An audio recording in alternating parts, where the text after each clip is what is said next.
वीर ने घबराकर उस आकृति को देखा। उसकी आंखें चमक रही थीं और वह धीरे धीरे उसकी ओर बढ़ रही थी। वीर का शरीर कांपने लगा, लेकिन उसने साहस जुटाया और तेजी से गुफा से दूर भागने की कोशिश की।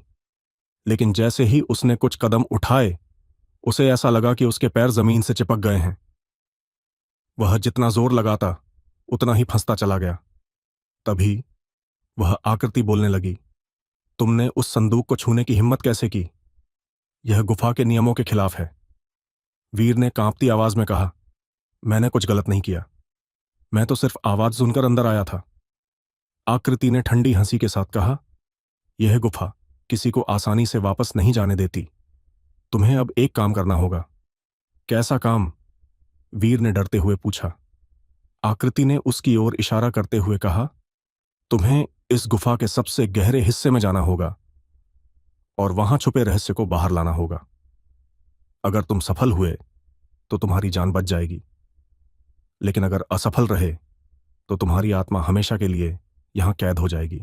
क्या वीर गुफा के गहरे हिस्से में जाकर इस चुनौती को पूरा कर पाएगा, या उसकी किस्मत उसे अंधेरे में छोड़ देगी? गुफा के दरवाजे की ओर भागते हुए उसने सोचा, यह सब क्या हो रहा है? लेकिन जैसे ही वह बाहर निकला, उसने महसूस किया कि गुफा के दरवाजे पर एक रहस्यमय आकृति उसकी ओर देख रही थी। क्या वीर इस रहस्य से बच पाएगा, या गुफा का राज उसे हमेशा के लिए अपनी गिरफ्त में ले लेगा?